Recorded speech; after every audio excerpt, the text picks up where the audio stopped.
meninggal diteruskan Haji Umar Said Cokroaminoto. Namanya bukan SDI lagi, berubah menjadi Syarikat Islam. Banyak pengikutnya. Kemudian beliau wafat, ini ya Dr. Haji Umar Said Cokroaminoto ini punya murid-murid banyak. Muridnya adalah Insinyur Soekarno jadi presiden. Kemudian Haji Agus Salim dari Sumatera Barat. Banyak berguru di sana. Singkat cerita diganti oleh Haji Agus Salim orang Sumatera Barat yang memang orang Sumatera Barat itu pintar dagang, maka menjadi SI. Tujuannya apa? Syarikat Islam itu dari kata syarikat, dari kata koperasi. Syarikat koperasi, syarikat Islam untuk melawan, waktu itu membela buruh-buruh yang beragama Islam untuk melawan kekuasaan VOC yang semena-mena terhadap buruh. Kesimpulannya sampai dapat kepercayaan keras yang banyak, maka nanti pecah SI Merah Putih, SI Merah menjadi komunis yang dipimpin oleh Semaun, SI Putih terbaju Agus Salim. Nah seperti itu kira-kira hegemoni ideologi bisa dilawan dengan ekonomi berubah koperasi. Mundur ke belakang, saya kan gereja pesantren menampungnya. Saya sakti pesantren di salah satu pesantren kurang lebih 9 tahun, ya cukup lah kalau untuk memahami agama walaupun belum sempurna. Nah sekarang ada satu pesantren Bu, mohon maaf, itu namanya Sidogiri, Pasuruan ya. Itu koperasi terbesar di Indonesia, bahkan di dunia. Kenapa asetnya sampai 12 triliun? Berawal dari seorang kiai, ada sama anak mantunya, Pak itu gimana memikirkan santri ini. Maka kalau Bapak ke Pasuruan sana, ada sekitar 10 kilo dari kota Pasuruan, itu sebelah kanan jalan ada namanya pesantren Sidogiri besar. Santrinya itu sampai 11 dan 12 ribu. Dan itu kalau pemerintah nyumbang atau nyumbangnya cuma ratusan juta diketawain kan? Karena apa? Koperasi sudah kuat. Perang di agama itu sudah ada kali datang 80 juta. Ya sudah, Pak pulang aja. Kasarnya begitu. Karena dia asetnya ada triliunan. Kalau Bapak ke sana, kanan kiri jalan ada pom bensin yang ada logonya Basmalah. Itu milik pesantren. Di pom bensin itu ada tempat sholat yang bagus, ada santri yang menjaga, ada santri yang menghafal Al-Quran. Bahkan kalau ada yang hafal Quran di situ baca 1 juz bisa gratis isi full mobil. Karena apa? Yang punya pesantren. Itu koperasi. Sampai ada namanya, saya ingat dari Indonesia namanya toko Basmalah. Bapak pada pusat banyak Basmalah. Ada pom bensin berlogo B. Dijamin pom bensin itu menyediakan fasilitas ibadah yang bersih, clear, dan luar biasa. Sampai Sidogiri ini mempunyai tempat wisata khusus yang dikelola oleh santri. Dia beli tanah berapa meter, bikin mini zoo. Apa binatang kecil ada di situ, restoran dikelola. Luar biasa. Itu bermodal dengan kapital sosial. Jadi sosial sudah keras, masyarakat percaya terhadap itu pesantren, maka menjadi kapital, bisa menyaingi kapitalis murni.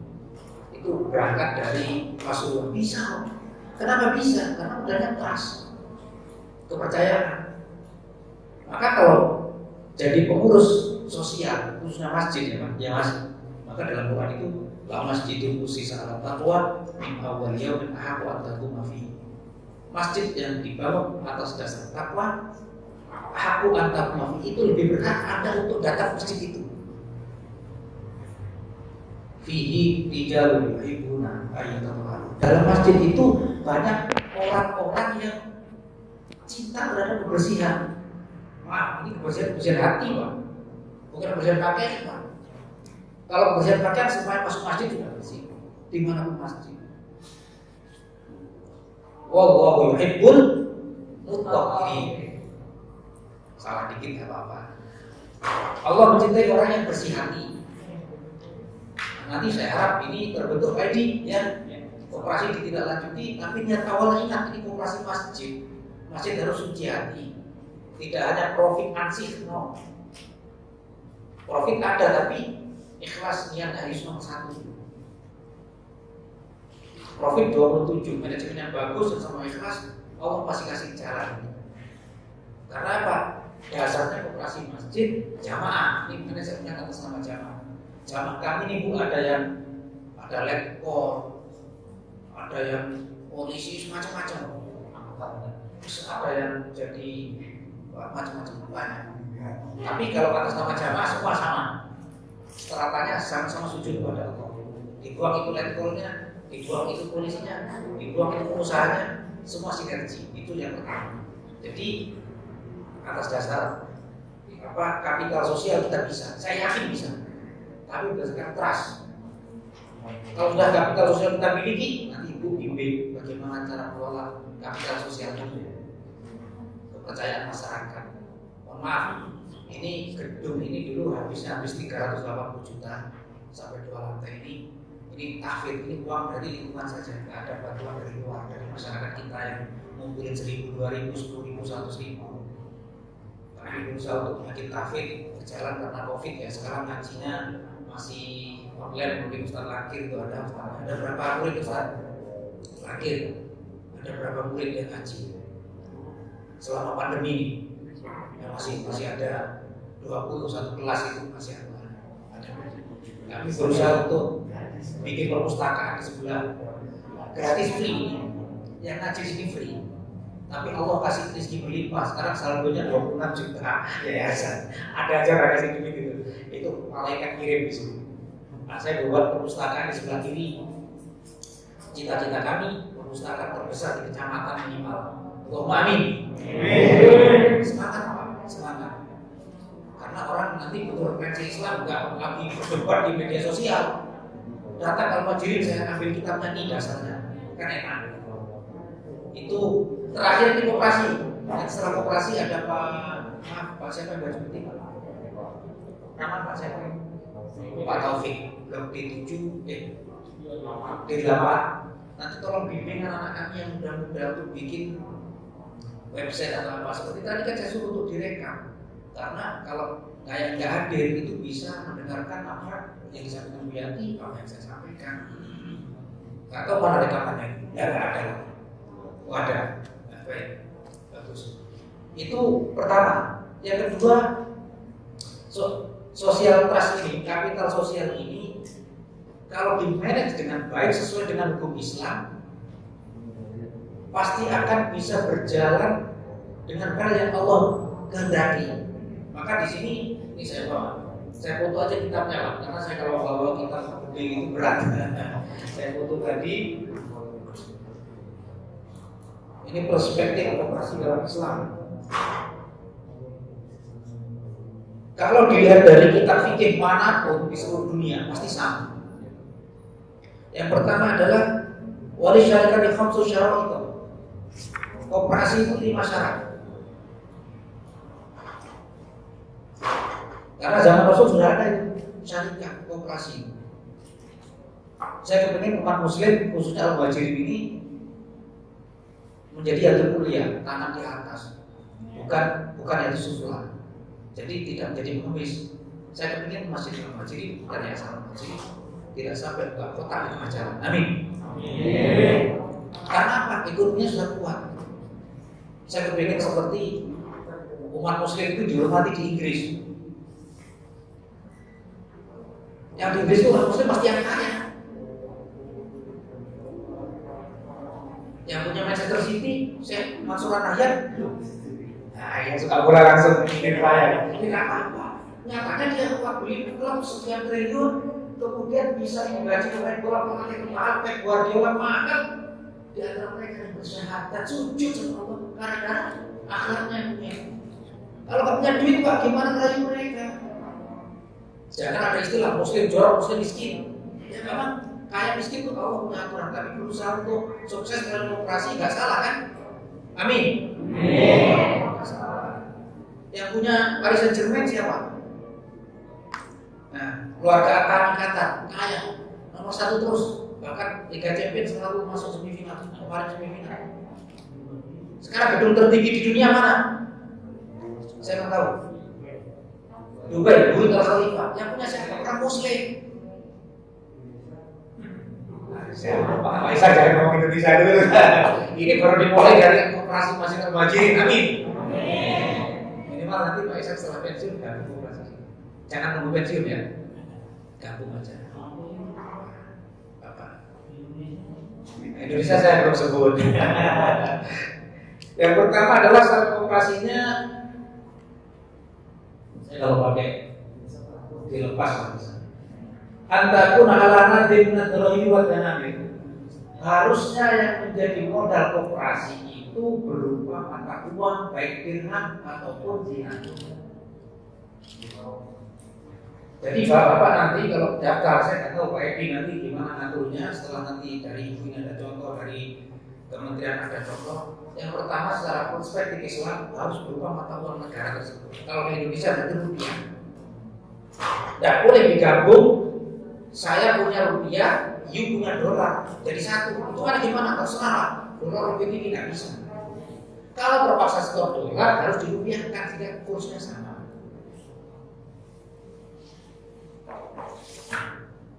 Maka dari itu koperasi itu tidak boleh yang tidak bermata uang, yang tidak bisa dinilaikan. Contoh misalnya, badan kita, Pak saya mau gabung dari koperasi apa?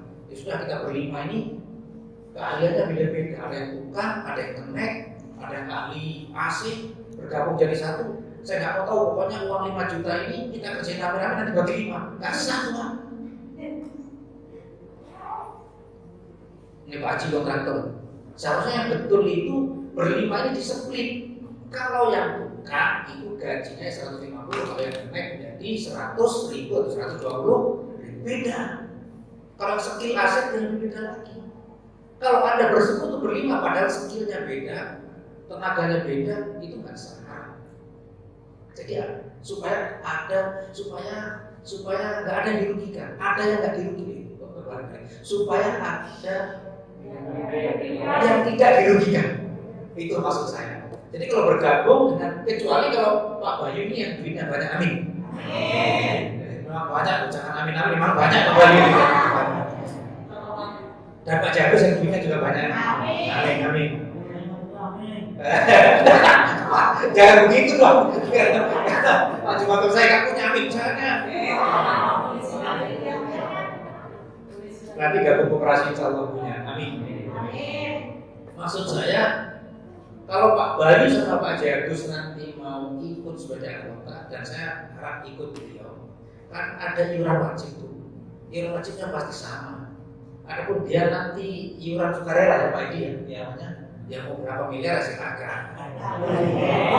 Kalau Pak Jagus kalau cuma sebulan 5 juta ya nggak kerasa ya. Pak Bayu apalagi nggak kerasa. Amin Pak, kencang. Kalau Ustaz Lakir belum Pak. Ustaz Pak. Karena punya Ustaz sama-sama Ustaz. Tapi Ustaz kan semangat ya. Itu syarat pertama. Jadi nanti biar orang dinas yang menjelaskan, tapi hukum Islamnya begitu Pak. Kemudian ayat tafiqah bil jinsi wa nawi, harus sepakat apa yang dibisniskan, jenis dan macamnya. Jadi tidak boleh kalau Anda sudah masuk koperasi, kemudian karena dia misalnya modal sukarelanya besar, saya menentukan harus bisnis ini, harus ini, nggak bisa. Harus 5 orang sepakat, atau kata Pak Edi tadi 50+1 ya. Kalau misalnya anggotanya itu 30, kalau 20 orang setuju begini, yang 10 juga kalah begitu ya, Ibu ya. Jadi menghormati mayoritas disebut dalam Islam musyawarah maklum, anggota mayoritas itu dihormati. Dan harus sepakat berapa persen bisnisnya. Nanti saya ingin itu ada seri T, ada CSR-nya seperti usaha-usaha. Karena ini berawal dari masjid, maka yang gabung sekian 0,sekian% nanti untuk tahfidz atau untuk operasional masjid. Pasti bisa ya Bu. Nanti tolong saya sampaikan itu rekam, nanti disampaikan ke jamaah gimana titiknya. Jadi secara Islam begitu hukumnya harus fokus terhadap satu yang disepakati bersama, nggak boleh asal-asalan. Dan kemudian kalau ada CSR yang harus dibagikan kepada yayasan nanti berapa itu disepakati. Itu hukumnya seperti itu. Adapun nanti melebar harus gini-gini ya, kita akan diskusi panjang dan insya Allah akan menjadi korporasi yang besar dan bisa bermanfaat. Yang ketiga, wa ayyakhuqa al-malaini. Yang ketiga itu hartanya harus dicampur. Kita ada 10 nanti bisa. Campur 10 ini iuran 1 juta berarti 10 juta. Nggak boleh diakui itu duit saya. Nah, semua sukarela ada yang 5 juta. Pak Jagus nanti harus setor 5 juta misalnya. Ini sukarelanya ini. Misalnya. Senyum aja Pak Jagus. Nggak boleh Pak Jagus ngaku bahwa itu duit saya. Ya kalau iuran wajib pasti sama lah. Kalau ada iuran sukarela itu duit saya harus mengarahkan ujian saya. Harus dicampur, ini duit kita bersama. Jadi bahasanya nanti duit kita bersama. Ini dan ini 3 masih ada semua.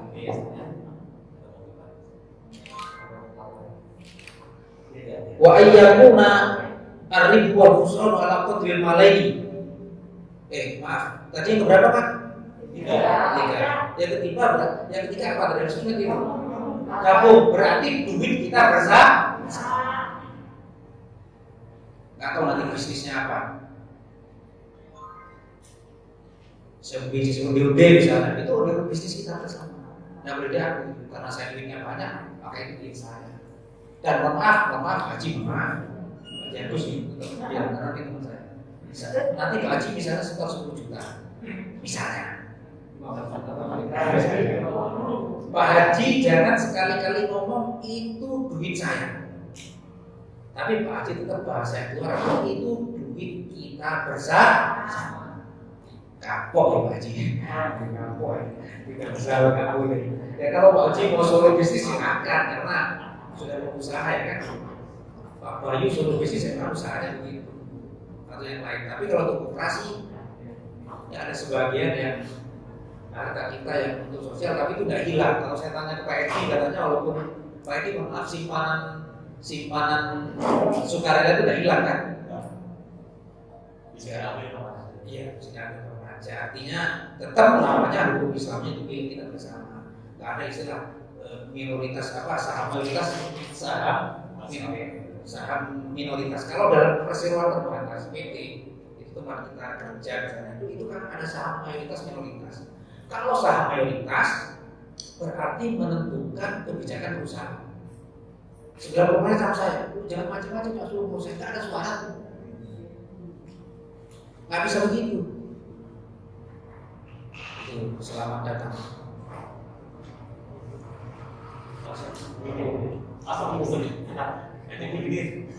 Jadi nggak ada seperti perseroan saya aku 90% you yang 10% nggak punya hak untuk menentukan, nggak bisa. Koperasi walaupun nanti iuran ininya lebih besar, iuran sukarela besar, nggak bisa dia ngaku.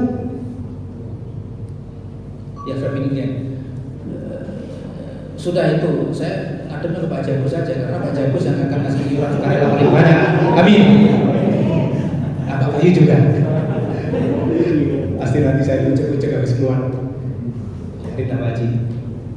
Wa ayyadina kullu wahdin minhuma li sahibi tasarruf. Harus seizin anggota koperasi yang keempat. Gak bisa Pak, Anda nyumbang masjid, saya nyumbangnya 50 juta harus dibikin ubah kan? Masjid boleh aja begitu. Karena kalau nggak jadi nyumbang sih kita tarik, tapi koperasi enggak. Kebijakan bisnisnya harus semua anggota. Nanti iuran sukarela paling besar nggak dapat izin jalan sendiri, kacau sudah pastikan. Ini saya mohon maaf Pak Muhyiddin, ini persentase akan bisa ya. Silakan Pak. Seperti terakhir ya wa ayyakuna ribhu wal khusran ala qadril malaini. Hendaknya untung dan rugi koperasi ini ditanggung semua. Nanti jangan grundel Pak, kebijakan mayoritas setelah nanti ada wan prestasi atau kerugian gara-gara lulus nggak musim tanggung bersama gara-gara kita. Agama bilang begitu. Kalau ini dijalankan 5 prinsip ini, insya Allah akan menjadi korporasi yang besar. Insya Allah menjadi koperasi yang berkah. Insya Allah menjadi koperasi yang diridhoi Allah Subhanahu wa taala. Demikianlah perspektif agama Islam tentang syarat-syarat koperasi ada 5, dan nanti dijelaskan lagi oleh yang ahlinya sudah berjalan. Dari 5 itu kira-kira apa yang ditekankan kepada kami yang masih awam di bidang koperasi, sehingga nanti bisa dibimbing menjadi koperasi yang betul dan on the track. Demikianlah singkat yang saya sampaikan. Kurang lebihnya mohon maaf. Hadanallahu wa iyyakum. Wassalamualaikum warahmatullahi wabarakatuh.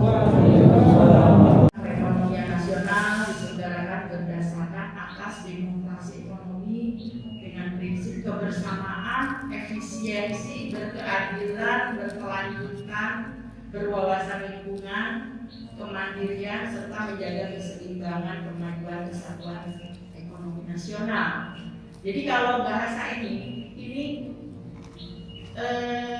itulah koperasi. Jadi sudah dijabarkan di Undang-Undang Dasar bahwa inilah cita-cita koperasi sebagai sokong bulu perekonomian nasional. Namun 75 tahun merdeka masih adanya ketimpangan penguasaan ekonomi. Jadi di situ menimbulkan adanya kesenjangan sosial. Di sini yang miskin tetap miskin, yang kaya makin kaya, sangat jauh jenjang sosial. Sementara kita memiliki karakteristik masyarakat Indonesia yang budaya gotong royong dan tolong menolong. Nah ini sebagai basic modal dari berkoperasi, bahwa ekonomi sebagai tulang punggung untuk mencapai tujuan memajukan kesejahteraan masyarakat harus dikelola secara merata dan berkeadilan. Itulah koperasi. Nah, saya mengutip dari ada diagram, saya ambil dari internet bahwa ini lingkaran setan kemiskinan namanya lingkaran. Jadi orang miskin itu pendapatan rendah, daya beli, pendidikan dan informasi rendah, pengetahuan rendah, produksi rendah, tetap miskin. Kemudian dia karena miskin, pendapatannya rendah, produksinya rendah, modalnya kecil, tabungannya juga kecil, terus berputar di situ. Jadi yang miskin tetap miskin. Nah, ya ini artinya apa? Bahwa harus ada yang memeratarai kesenjangan ini. Memang idealnya harus ada satu institusi yang memeratarai, yaitu koperasi yang seperti yang dituangkan dalam Undang-Undang Dasar. Nah, mengapa harus berkoperasi? Ini pertama alasannya bahwa karena koperasi itu menumbuhkan dan mengembangkan potensi ekonomi masyarakat. Ya, jadi sebetulnya potensi itu kuat, hanya belum tergali.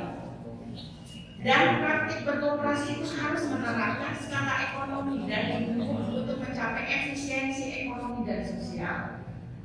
Ya. Itu nanti saat koperasi ini sudah berjalan, itu akan terasa bahwa dengan kebersamaan efisiensi itu akan dirasakan.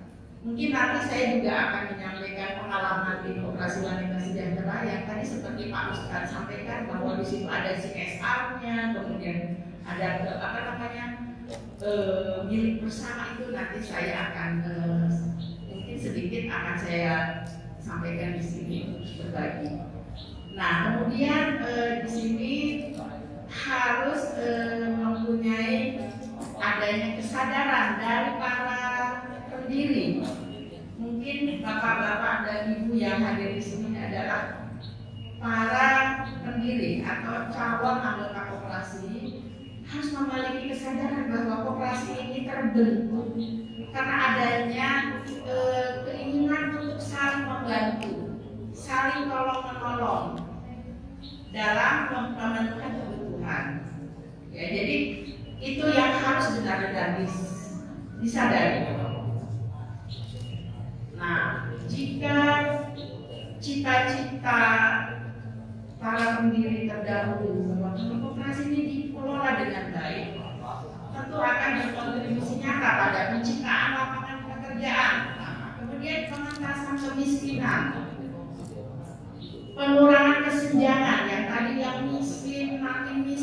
yang kaya, makin kaya, kemudian juga pengangguran dan lain sebagainya.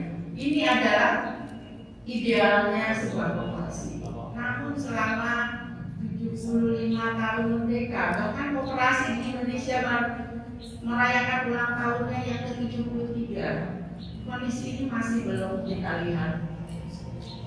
Masih banyak masyarakat yang belum paham koperasi, masih memandang sebelah mata koperasi, koperasi gitu. Padahal koperasinya tidak salah. Koperasi ini adalah lembaga yang paling sesuai untuk kondisi ekonomi apapun. Di negara-negara maju, koperasi ini lebih unggul, besar. Di Amerika koperasinya maju. Di Korea, Jepang, Singapura. Karena apa? Karena masyarakatnya memandang koperasi ini nilainya itu koperasi ini sangat memberikan manfaat kepada masyarakatnya. Di sini tidak, masih banyak yang mohon maaf mengobok-obok koperasi. Citra koperasi ini buruk bukan karena koperasinya, tapi karena oknum.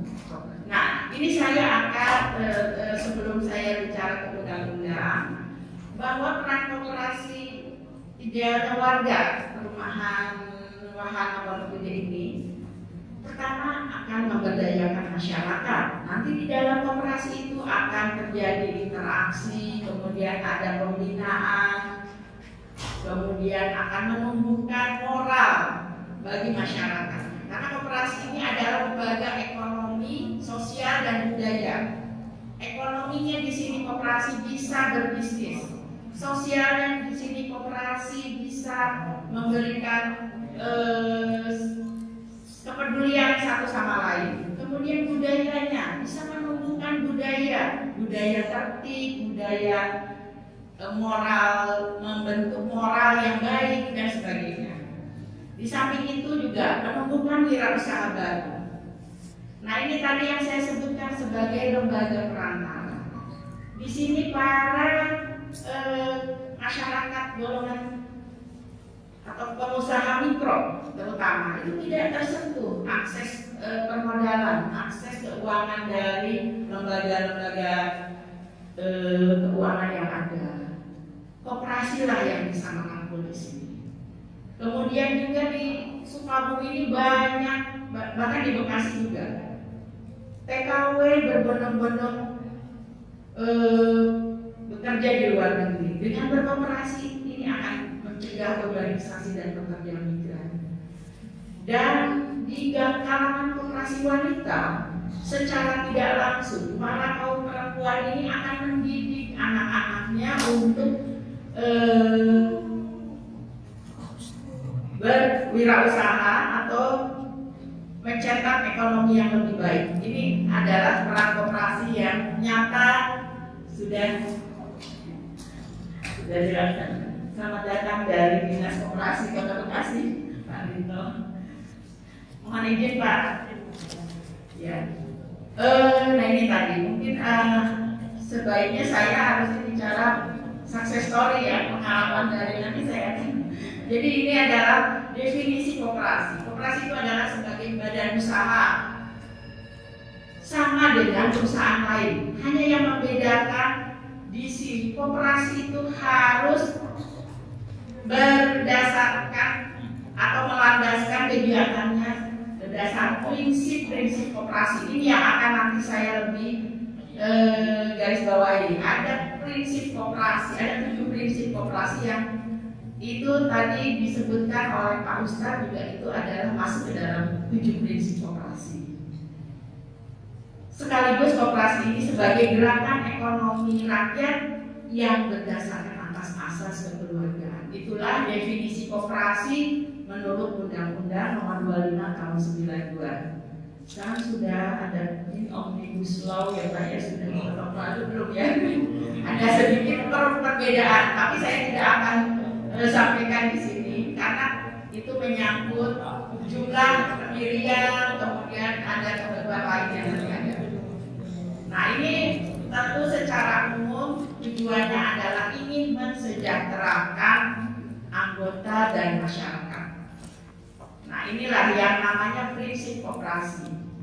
Koperasi berbeda dengan badan usaha lain. Yang membedakan adalah koperasi memiliki jati diri. Jati diri koperasi ini adalah pertama, dia koperasi ini harus berpedoman kepada 7 prinsip koperasi Indonesia. Nah, ini hampir sama dengan prinsip koperasi the ICA, International Cooperative Alliance. Pertama, keanggotaan harus bersifat sukarela dan terbuka. Jadi tidak ada paksaan kepada masyarakat yang tidak mau bergabung di koperasi, itu tidak boleh dipaksa. Mungkin untuk Kopkar ini tidak berlaku ya Pak ya, karena kalau Kopkar otomatis. Nah, ini kita bicara koperasi masyarakat, khususnya koperasi masjid. Dan terbuka, tidak membedakan gender, tapi bisa lebih spesifik. Kalau misalnya koperasi masjid mungkin bisa dispesifikasi lebih persyaratan harus muslim, itu bisa, itu persyaratan. Tapi secara umum keanggotaan itu harus bersifat sukarela dan terbuka. Kedua, pengelolaan dilakukan secara demokratis. Jadi di koperasi ini berlaku one man one vote, tidak membedakan apakah dia jenderal, apakah dia pedagang kecil. Disinilah koperasi semua anggota sama, karena simpanan yang disetor itu juga sama. Yang membedakan itu adalah simpanan sukarela, mungkin ya Pak, yaitu simpanan-simpanan lain yang tidak diatur dalam anggaran dasar. Jadi kalau rapat pendirian menentukan simpanan pokok sebesar misalkan 1 juta, simpanan lagi 20.000 per bulan misalkan, itu sama untuk seluruh anggota. Nah, ini impactnya nanti kepada saat mengambil keputusan. Tidak membedakan apakah yang jabatan jenderal dengan yang insep, karena di sini macam-macam ya Pak ya. Jadi itu semua sama. Apakah dia jenderal, apakah pengusaha, atau hanya sebagai usaha mikro, itu pada saat mengambil keputusan mempunyai suara yang sama. Itu yang demokratisnya koperasi. Kemudian pembagian sisa hasil usaha dilakukan secara adil sebanding dengan besarnya jasa masing-masing anggota. Jadi begini, koperasi melakukan kegiatan usaha dimodali oleh anggota. Nah, pasarnya juga anggota. Jadi koperasi ini dari kita, oleh kita, dan untuk kita. Poin 3 ini menjelaskan bahwa anggota yang bertransaksi lebih sering atau berinteraksi lebih sering dengan koperasi akan mendapatkan sisa hasil usaha atau keuntungan yang lebih besar dibandingkan anggota yang pasif. Nah, ini poin 3. Dan di poin 4, pemberian balas jasa yang terbatas terhadap modal. Seluruh anggota menyerahkan modal tentu akan mendapatkan SHU yang sebanding dengan setoran modal dari anggota tersebut. Mungkin akan berbeda dengan antara anggota yang lebih lama dengan yang baru masuk. Dan itu yang membedakan. Jadi itulah keadilan yang ada di koperasi. Ada hitung-hitungannya jelas diatur dalam undang-undang. Ya. Kemudian kelima, saya tekankan, saya di mana-mana kalau saya diundang untuk sosialisasi mengenai koperasi, pendirian koperasi, kemandirian ini harus dipegang teguh. Jangan sekali-sekali kita mendirikan koperasi hanya karena mengharapkan bantuan. Ya, bantuan apakah dari pemerintah atau dari pihak manapun. Itu yang harus kita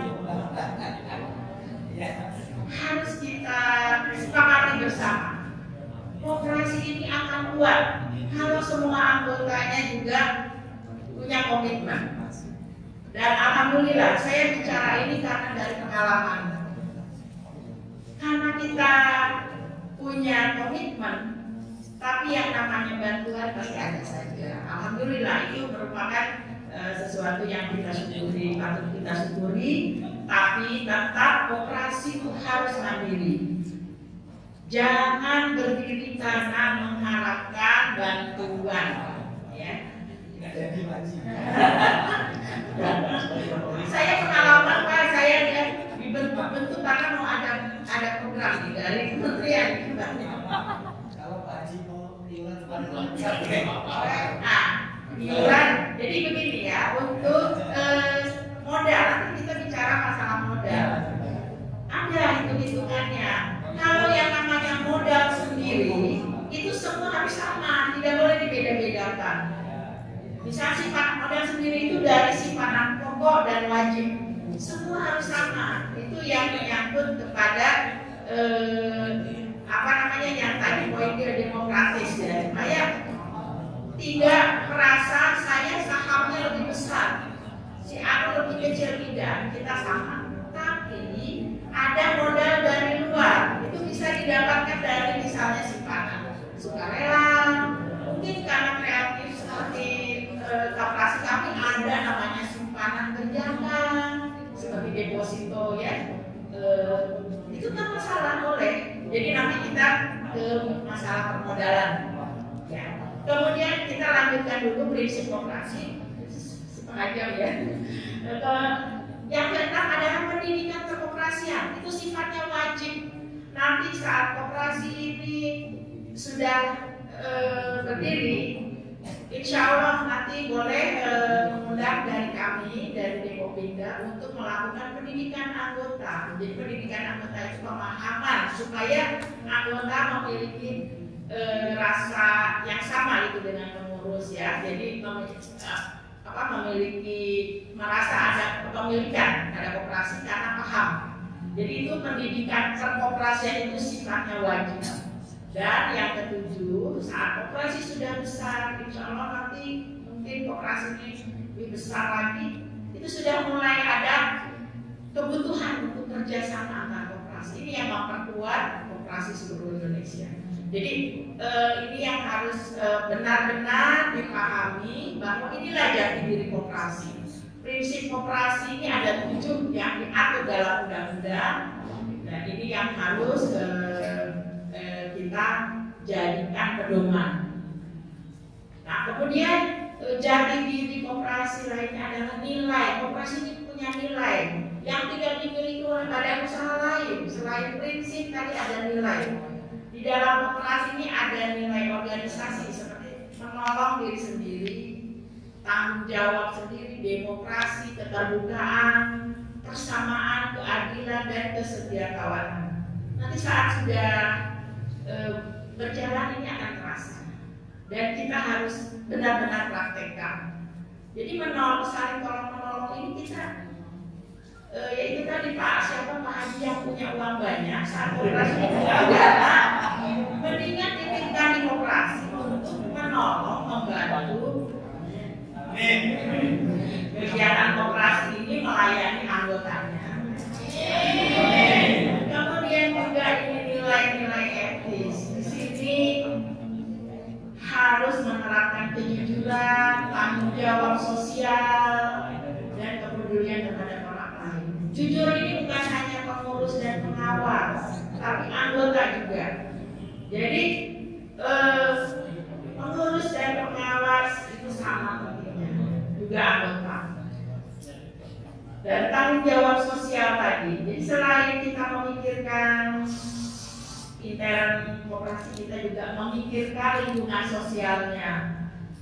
Itulah yang kami lakukan di Koperasi Wanita Sejahtera.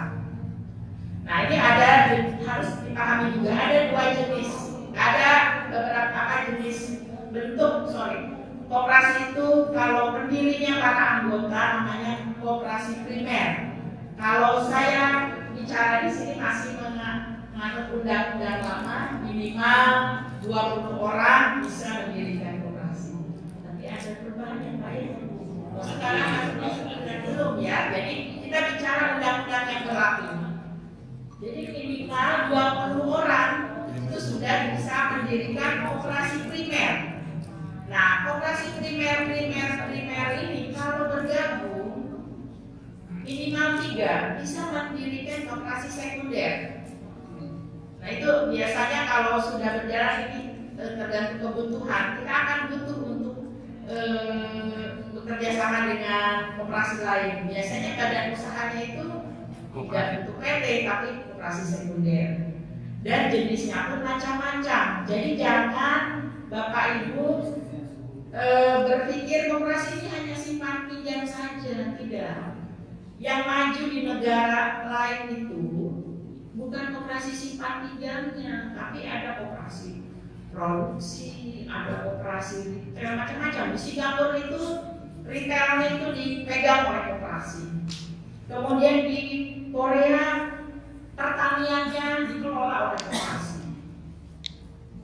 Di Jepang juga, di Amerika, di negara lain lebih maju karena koperasi bergerak di sektor real, bukan hanya di simpan pinjam.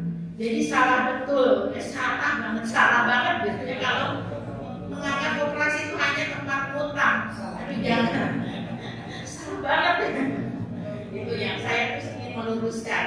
Ya, jadi nanti juga dirembukan saat ini Bapak Ibu menentukan usaha apa ya. Mungkin bisa ada simpan pinjamnya sebagai unit saja, tapi kegiatan utamanya apa? Digali dulu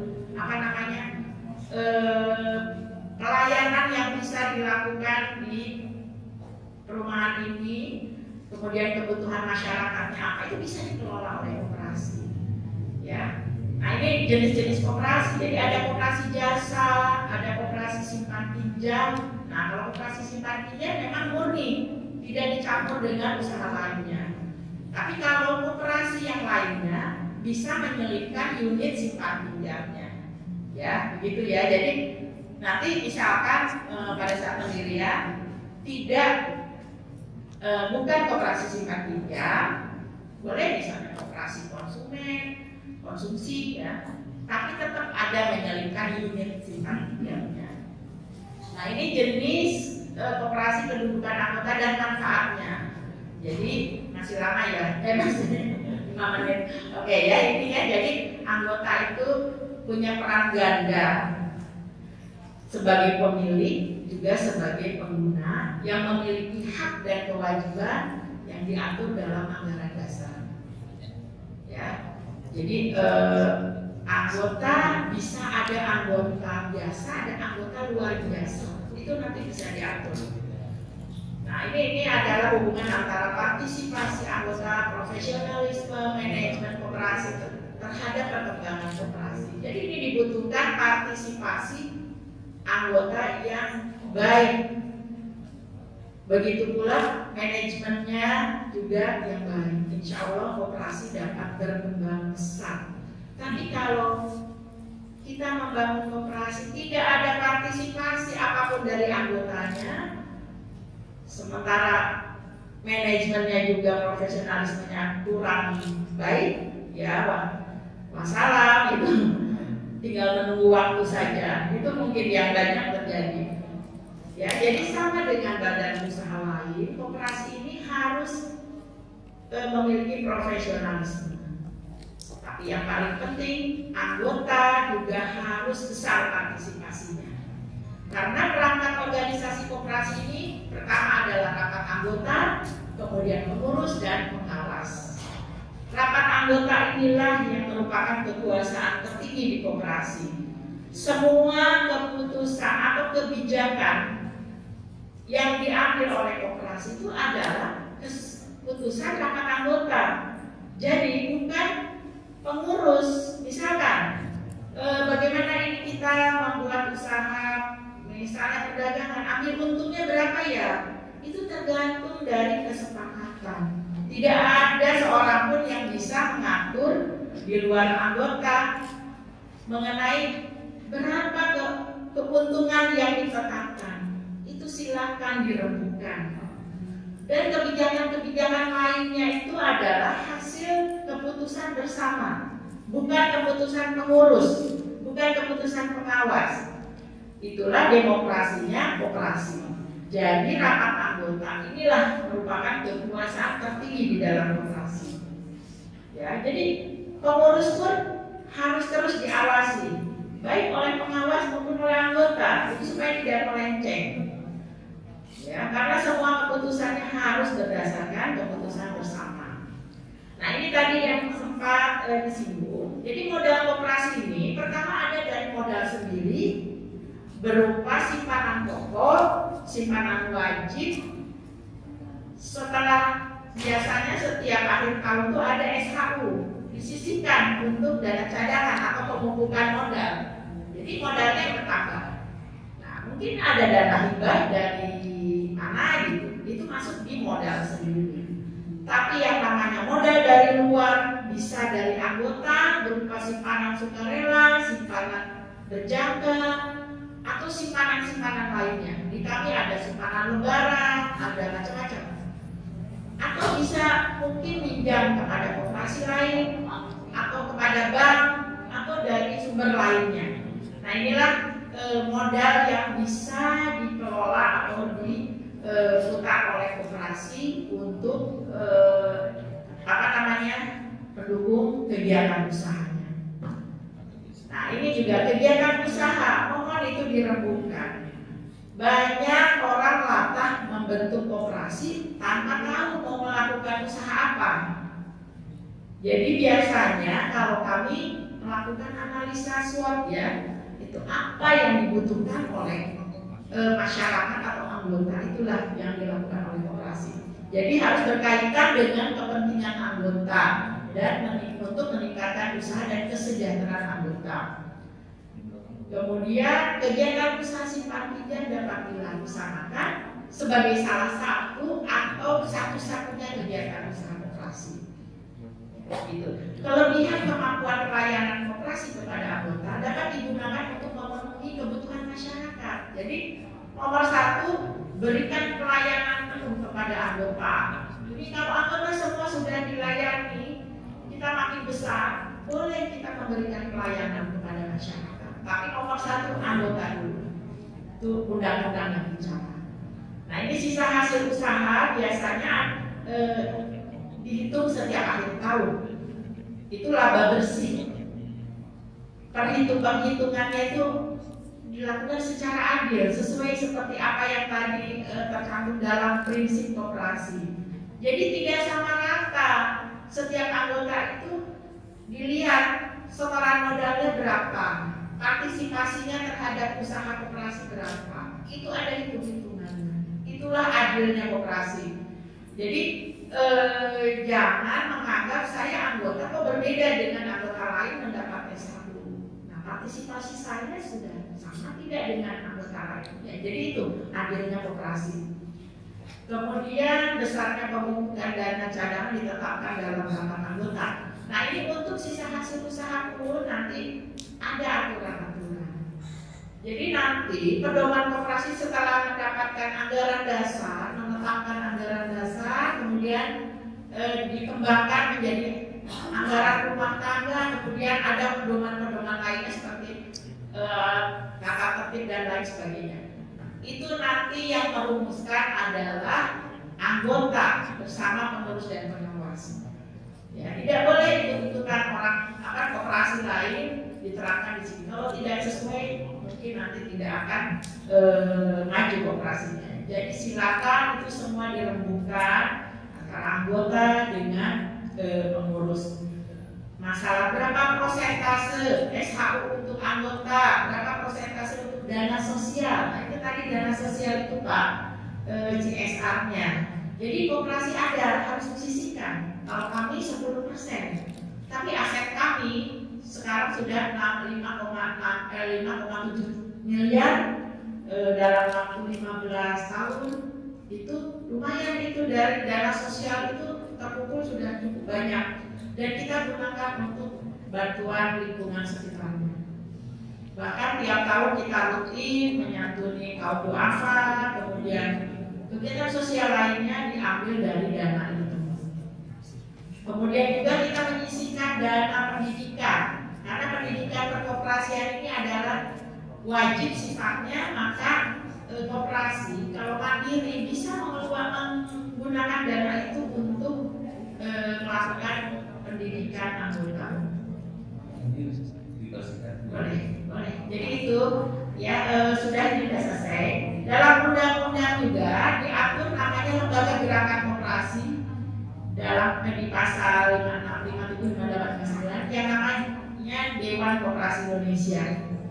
Koperasi secara bersama-sama mendirikan satu organisasi tunggal yang berfungsi sebagai wadah untuk memperjuangkan kepentingan dan bertindak sebagai pembawa aspirasi koperasi. Ini Dewan Koperasi Indonesia. Nah ini tahapannya, jadi seperti hari ini penyuluhan ini adalah merupakan langkah untuk dalam rangka pendirian, dan hal-hal yang dibahas dalam rapat pendirian ini ada juga macam-macam. Mungkin nanti bisa dijelaskan dari kelembagaan. Jadi saya kira itu yang bisa saya sampaikan. Terima kasih. Assalamualaikum warahmatullahi wabarakatuh. Waalaikumsalam warahmatullahi wabarakatuh. Baik, pas.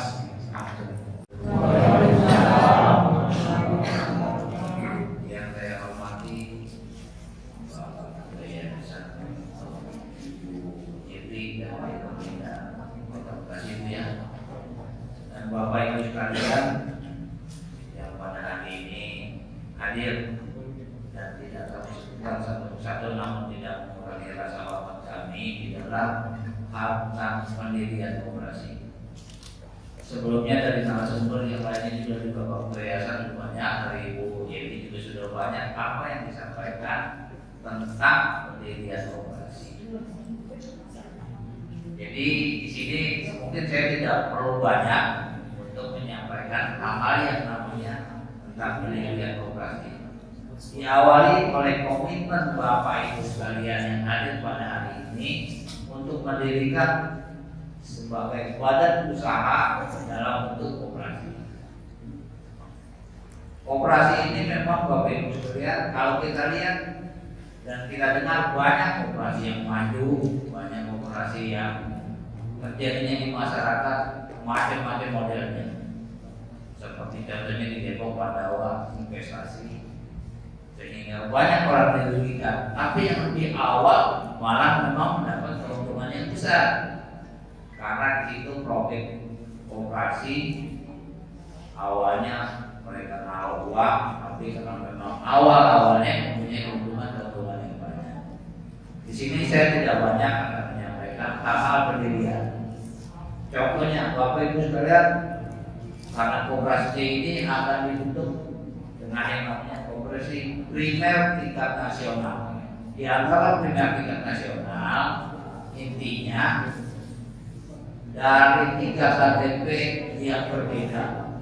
Berbedanya di mana? Minimal DKI, Jawa Barat atau Banten. Itu pun tidak harus sampai dengan ke provinsinya, Pak. Tapi cukup DKI-nya cukup Jakarta Selatan. Terus Jawa Baratnya cukup Bekasi seperti ini. Bantennya cukup Tangerang Selatan.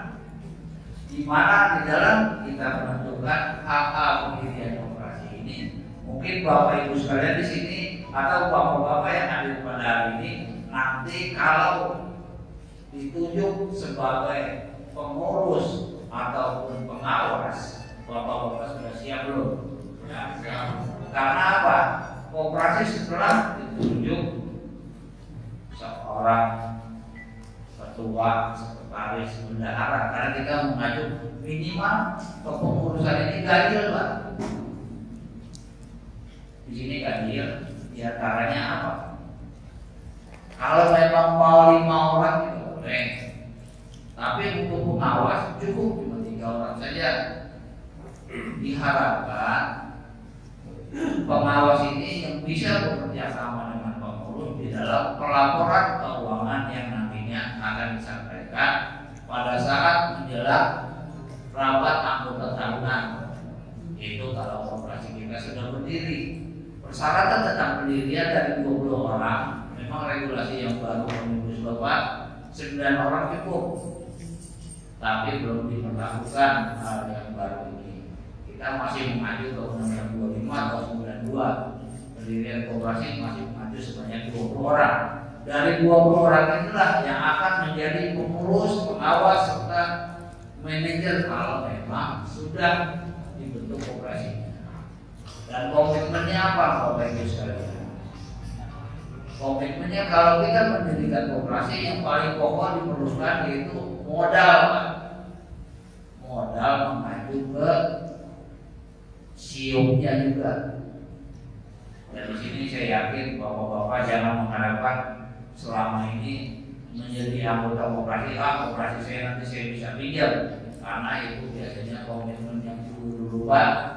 Koperasi mengandalkan yang namanya koperasi simpan pinjam. Karena di masyarakat kita yang sekarang bervariasi, bapak-bapak juga ini di sini walaupun komplek di sini asal dari mananya kan masing-masing berbeda. Walaupun KTP-nya sekarang sudah menjadi KTP Kode Daerah Bekasi ini, gitu Pak.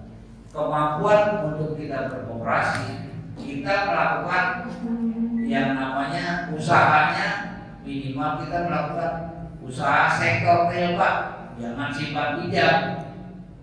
Karena kalau simpan pinjam biasanya awal-awalnya aja menjadi nyimpan, selebihnya ketua bingung, modal nggak balik mau pinjam banyak. Itu yang terjadi di mana-mana Pak terjadi. Tapi koperasi boleh menentukan usahanya di awal dulu Pak, core bisnis usaha awal kita tentukan misalkan konsumen, produsen, pemasaran, serta yang lainnya. Karena sekarang ini masih mengacu ke 4 Pak, yang boleh usahanya banyak yaitu 3 itu Pak. Yang dulu memang masyarakat menyebutnya namanya koperasinya apa, nggak tahu apa sih koperasinya. Udah koperasi kita serba usaha, karena memang dilihat di tempat yang ada itu usahanya banyak. Tapi sekarang kita jeniskan dulu Pak, usaha utama, usaha pendukung dan usaha tambahan. Usaha pendukung yang berkaitan dengan usaha utama. Usaha tambahan itulah usahanya yang banyak. Koperasi boleh usahanya banyak Pak, masuk di dalam usaha tambahan. Di antara usaha tambahan itu disesuaikan dengan kemampuan modal.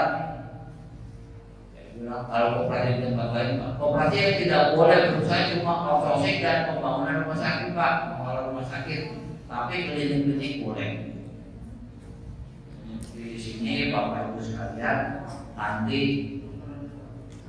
persyaratan pendirian koperasi ini semuanya atas dasar sukarela Pak. Jangan yang nggak mau yang dipaksa Pak. Karena apa?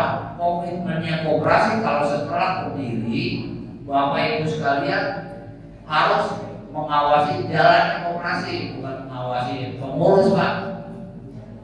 Koperasinya harus berjalan disesuaikan dengan keinginan apa yang tertera di dalam pendirian kita. Apa sih rencana-rencana Bapak Ibu sekalian?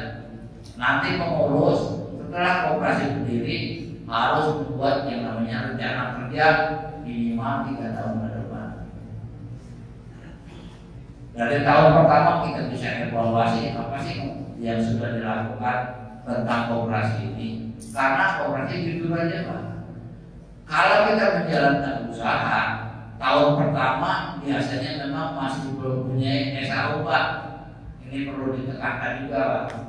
SAU tahun pertama biasanya masih habis untuk biaya operasional dan biaya perizinan lainnya. Jangan sampai awal mendirikan koperasi kok tahun pertama kita masih belum dapat apa-apa. Biasanya seperti itu. Tapi kalau memang koperasi pengurusnya bisa mendapatkan usaha-usaha yang lainnya dan juga punya keuntungan, itu alhamdulillah Pak. Dan perlu diingat Pak, modal koperasi kan di sini kita mengacu ke siup. Siup awalnya berapa? Kita biasanya kalau koperasi baru berdiri biasanya siupnya kecil Pak, karena mengacu ke modal Modal itu biasanya 51 juta sampai 500 masuk kategori SIUP kecil. SIUP menengahnya 501 sampai 1 miliar. 1 miliar 1 sampai dengan selebihnya SIUP besar. Nanti Bapak Ibu sekalian, apabila ingin merubah modal dari SIUP kecil ke SIUP menengah, harus melakukan yang namanya perubahan anggaran dasar. Dari perubahan anggaran dasar inilah kita bisa merubah keinginan-keinginan kita. Dan juga koperasi pada umumnya Pak, kita menentukan jangka waktu berdirinya Pak. Jangka waktunya berdiri boleh 3 tahun. Pengurus boleh tentukan 3 tahun, 5 tahun, dan jangka waktu berdirinya silakan diatur oleh Bapak Ibu sekalian. Tapi ingat juga, kalau jangka waktu berdirinya koperasi tidak terbatas, Bapak Ibu sekalian, apabila koperasinya tidak berjalan, silakan dilaporkan ke dinas dan juga ke kantor pajak. Karena di situ Pak, umumnya kalau koperasi tidak berjalan, pajaknya masih berjalan Pak. Pajak masih berjalan, kasihan pengurusnya sudah nggak tahu kemana, tiba-tiba ada tagihan pajak. Dan kita menentukan simpanan pokok itu dasar kesepakatan Pak. Kesepakatannya apa? Ya, ada kemampuan teman-teman yang mau, misalnya kita untuk tidak menutup kemungkinan anggota yang lain bisa masuk ke dalam koperasi kita, ya udah tentukan simpanan pokoknya misalkan 500.000 atau berapa silahkan diatur. Dan terus lagi simpanan wajibnya setiap bulan silakan Bapak tentukan juga minimalnya Pak. Nanti biasanya di anggaran dasar yang dibuat oleh notaris itu berbunyi Pak, simpanan wajib setiap bulan minimal misalkan 50.000, 100.000 atau berapa, selebihnya boleh variasi Pak. Antara Bapak A, Bapak B, saya 50.000, cukuplah yang dari tentukan 50.000 setiap bulan, bayarnya dengan melalui waktu yang ada 3 bulan, 6 bulan, boleh setahun atau boleh Bapak bayar selama kepengurusan tersebut, misalkan 3 tahun kepengurusan jangka waktunya atau 5 tahun, silakan. Karena itu Pak, yang namanya simpanan wajib itu merupakan pemumpukan modal untuk koperasi. Selain dari yang namanya modal penyertaan ataupun simpanan sukarela. Simpanan yang namanya sifatnya di luar simpanan wajib, simpanan pokok itu setelah koperasinya mempunyai badan hukum Pak, legalitas koperasinya jelas. Dan perlu diingat juga, setelah koperasi didirikan mempunyai badan hukum, koperasi harus mengurus izin lanjutannya. Izin dan lanjutannya pertama pihaknya SWB serta ke OSS, Organization Submission, serta izin lanjutannya nanti semuanya keluar di OSS. Jadi legalitas kita mendirikan badan hukum, setelah mempunyai badan hukum, koperasi harus mengurus izin lanjutannya. Jadi perlu diingat Bapak Ibu sekalian, Bapak juga sebagai pemilik dan pengguna koperasi jangan merasa cuek dengan koperasi. Saya sudah menyimpan simpanan pokok, simpanan wajib saya ini tidak ada komitmennya, saya bisa memajukan koperasi seperti apa. Itu yang harus diperhatikan Pak. Dari sisi usaha sama-sama boleh Bapak koreksi pengurus serta pengawas, koreksi kita seperti apa sih jalannya. Karena kalau koperasi tidak berjalan, jangan sampai pengurus yang disalahkan oleh anggota. Yang terjadi seperti itu Pak, koperasi di masyarakat seperti itu. Beda dengan koperasi karyawan. Kalau koperasi karyawan sudah jelas Pak, karena memang kerjasamanya dengan ART. Nah, untuk meningkatkan kesejahteraan daripada warga yang ada di sini, koperasi boleh juga Pak jadi WO Pak, wedding organizer. Misalkan ada yang mau hajatan, boleh. Kalau orang saya bilang boleh diborongin Pak sama IO Pak. Di WO tuh boleh, apapun boleh Pak operasi. Sepanjang Bapak mempunyai dan masuk di dalam anggaran dasar serta izin yang ada. Perlu Bapak ingat, operasi ini berdasarkan keseluruhan dari sisi usahanya disepakati Pak. Baik merubah, merencanakan, intinya Bapak harus sepakati. Dan juga apabila Bapak mau menyatakan pernyataan modal, itu harus ada yang namanya perjanjian khususnya Pak, yang terjadi pada saat sekarang operasi ini. Tiba-tiba terjadi permasalahan pada saat Bapak Ibu sekalian punya uang untuk menjadi penyertaan modal, tidak ada perjanjiannya kapan ditaruh, kapan diambil Pak. Sehingga terjadilah permasalahan di internal, sehingga orang-orang yang kita tahu banyak Pak, ada di koperasi Beni Chandra, Hansen koperasinya Pak. Koperasi tidak ada masalah Pak, karena Beni Chandra punya masalah, akhirnya dikait-kaitkan dengan koperasi. Ini sebenarnya apa yang terjadi di internal seperti itu Pak. Saya dengan Pak Rinto ini banyak juga di dalam penjualan operasi dan yang lainnya. Intinya saya selalu menekankan kepada Bapak Ibu sekalian, aturan-aturan tentang perkoperasian buatlah di internal Bapak, karena mereka semuanya masih memiliki Pak. Memiliki koperasi bukan seperti memiliki kita ya hewan lah. Memiliki koperasi memang dasar pendiriannya banyak dari orang-orang yang mendirikan, sehingga kita perlu kesepakatan. Kesepakatan inilah yang menjadi dasar di dalam mengurus menjalankan usaha-usaha koperasi. Di sini Bapak Ibu sekalian, mungkin Bapak-bapak dari masing-masing berbeda daerah, berbeda pekerjaan, kita satukan persepsi untuk mendirikan koperasi sebagai badan usaha yang bisa menolong pertama masyarakat yang ada di sekitar sini. Kalau memang kita mau jenisnya konsumen, boleh Bapak bikin retail, toko yang ada di sini, dan yang belajar tidak cuma anggota Pak, masyarakat umum boleh. Dan kita menentukan bentuk koperasi yang menjadi pengurus orang yang mau Pak, mau ada waktu dan harus sama-sama sepakatan kita tuju.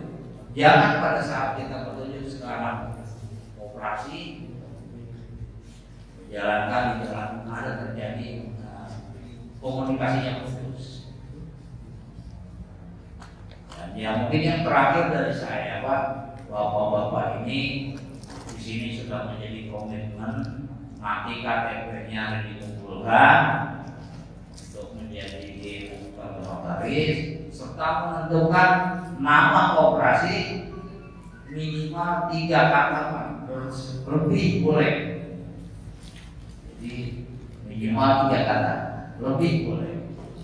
Dan juga mungkin di Bekasi ini zonanya untuk sistem zona merah, zona hijau masih beberapa kali ya.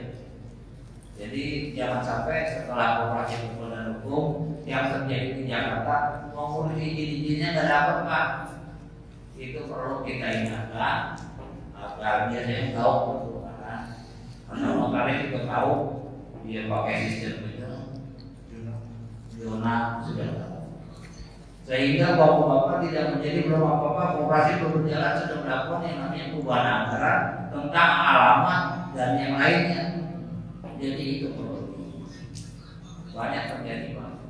Saya di Jakarta di daerah Menteng, di situ ada bentuk koperasi. Saya udah bilang ini zonanya coba tolong ditanyakan ke kelurahan sehingga nanti kalau perbadan hukumnya sudah keluar tidak terjadi masalah.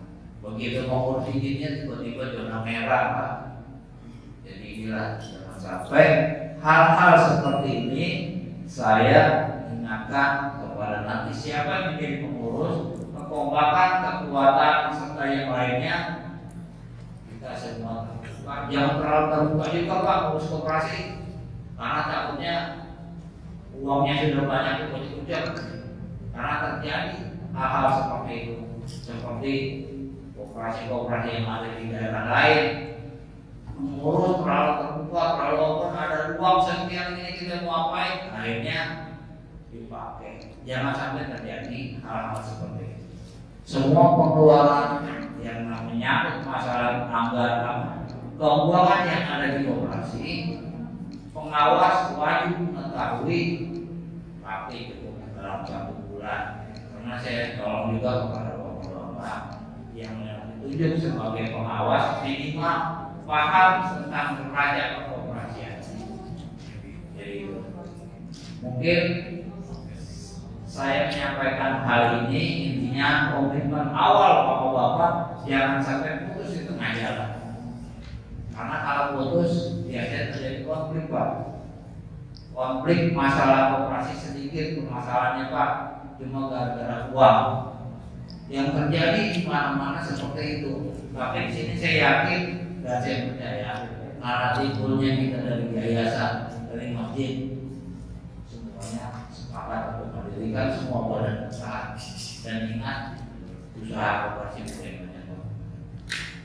Dan ini juga dari Kopda siap untuk membantu yang namanya tentang pelatihan tentang perkoperasian. Di sini ada teman saya juga Pak, rekan saya Pak Beni, beliau juga itu syarat yang kita ajarkan. Nah, komunikasi untuk menyelesaikan hal-hal tentang koperasi. Saya ingatkan koperasi bisa buat sehat dan mandiri tergantung dari bapak-bapak sekalian. Intinya pada hari ini tentang penyuluhan yang telah disampaikan oleh Bu Yeti dan yang lainnya, materi ini nggak beda Pak, sama. Karena ingin menguatkan pemahaman tentang bagaimana sih berkoperasi, bagaimana sih usaha koperasi, bagaimana sih koperasi supaya maju, ya tergantung dari bapak-bapak sekalian. Pengurus tinggal menjalankan yang namanya amanah dari bapak-bapak. Mungkin itu aja dari saya tadi. Terima kasih. Assalamualaikum warahmatullahi wabarakatuh. Waalaikumsalam warahmatullahi wabarakatuh. Tapi pertanyaannya ke siapa? Mengenai ini ke legal terus ini aja. Bu Yati. Ya. Oke. Mengenai koperasi yang akan kita dirikan nanti, apakah karena kita dasar awalnya itu dari para jemaah al-muhajirin, apakah boleh anggota federasi di luar non-muslim karena tempat area atau wahana ini? Yang pertama itu, yang kedua mengenai tadi ada beberapa jenis koperasi, produsen, konsumen, simpan pinjam dan jasa. Mungkin ini nanti dengan berjalannya waktu mungkin simpan pinjam juga akan berjalan kan, misalkan. Tapi yang sekarang prioritas adalah produsen adalah kebutuhan sehari-hari atau usaha-usaha sehari-hari kan. Yang saya pertanyakan, apakah ada juga koperasi yang berlandaskan syariah Islam gitu? Karena apakah konvensional apakah syariah? Kalau saya sih karena ini berdasarkan dari jemaah muhajirin lebih ke fokusnya ke syariahnya gitu. Biar jadi ada keberkahan di situ mungkin seperti itu. Dan yang terakhir mengenai legal formal yang tadi Bapak sampaikan setelah berdirinya koperasi tersebut harus mendaftarkan di legal formalnya di notaris, terus ada tambahan lagi untuk pengurusan mungkin domisili, NPWP dan yang lain-lainnya. Apakah kita akan registrasi lagi berapa tahun sekali untuk mengulang bahwa koperasi itu sudah berjalan atau berjalankah atau tidak seperti itu? Itu aja cukup. Assalamualaikum warahmatullahi wabarakatuh. Yang menentukan itu adalah rapat anggota. Nah ini sekarang ini sedang rapat anggota, ya ada calon pengurus mungkin kan belum jadi operasinya. Silakan nanti diputuskan. Sebetulnya kalau misalnya bidang usahanya yang tidak berkaitan dengan ini, potensinya itu bagus. Misalnya kita merangkul seluruh warga yang ada di perumahan, anak misalkan kalau bidang usahanya retail misalkan. Jadi itu tergantung keputusan anggota ya. Jadi tidak ada dari pihak manapun yang bisa mengatur boleh tidaknya. Silakan nanti dirapatkan. Kemudian jenis koperasi yang syariah dan konvensional ada ya, dia lagi karena ini basicnya dari masjid, lebih bagus nanti koperasinya syariah saja. Nanti akan ada tata caranya, aturannya dan sebagainya. Tapi semua keputusan ada di tangan rapat anggota ya. Jadi bisa saja. Nanti legal formal yang ketiga mungkin Pak Bidin yang menjelaskan. Nah ini yang pertanyaan yang menggembirakan tadi, menentukan SHU ya.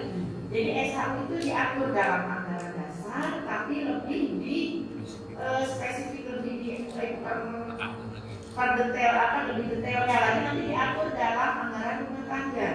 Tapi secara kasar SHU itu adalah laba bersih. Biasanya kalau operasi dihitungnya itu setiap akhir tahun.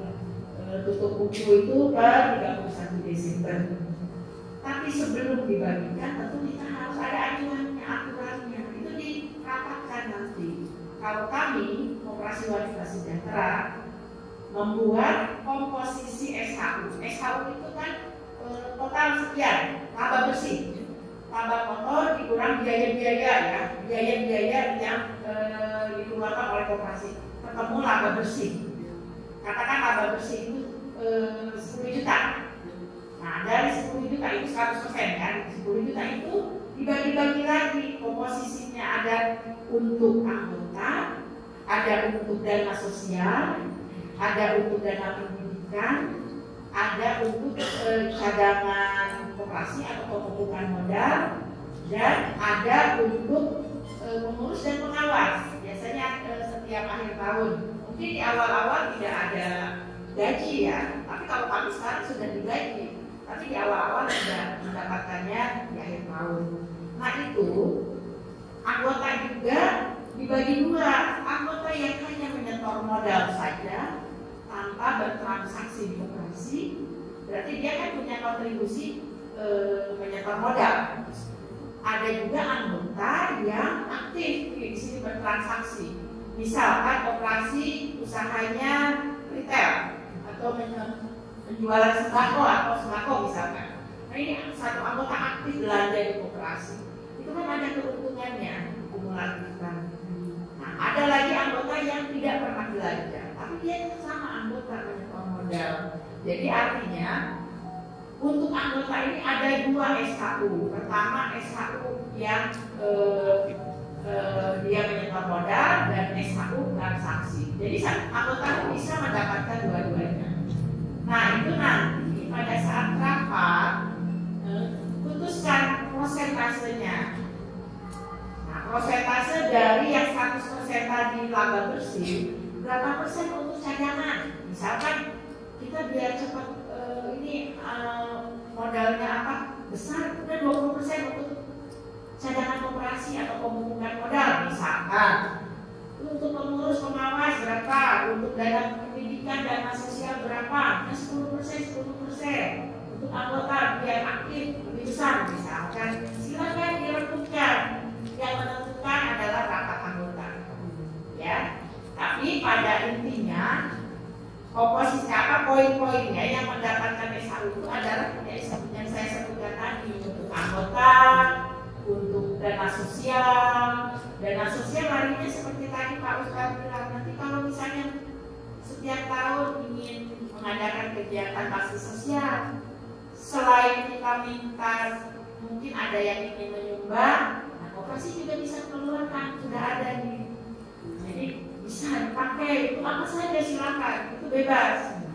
Kemudian dana pendidikan itu dipakai untuk dalam rangka pengurus dan pengawas, tapi anggota juga. Karena anggota dan pengurus dan pengawas sama pentingnya dalam hal pemahaman mengenai operasi supaya operasinya lebih maju. Ya, jadi begitu ya, Bapak-bapak. Ya.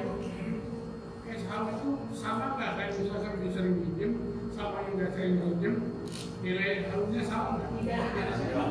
Cuma adilnya. Tapi kan saya misalkan Pak Taufik, Pak Tony itu punya simpanan modal. Simpanan modal itu simpan pokok dan wajib kan ya? Sama.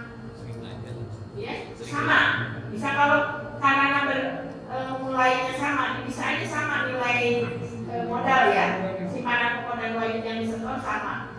Tapi Pak Tony misalnya aktif bertransaksi di koperasi, sementara yang satunya tidak, tentu tidak mendapat yang poin itu. Jadi itu sangat adil gitu. Kalau hitungan uang itu ya seperti itu tadi. Anggota itu ada dua. Katakanlah untuk anggota, misalnya kita mau sisihkan berapa persen, misalkan 50% dari SHU keseluruhan yang anggotanya semangat misalkan. Tadi kan SHU total 10 juta, berarti yang 5 juta itu dibagikan kepada anggota. Tapi anggota ini harus, untuk anggota ini harus dibedakan anggota yang penyetor modal dengan yang transaksi, masing-masing 25%. Nanti si A, si B, si C otomatis nanti pakai hitungannya pakai digital Pak. Kalau manual kira-kira seperti itu.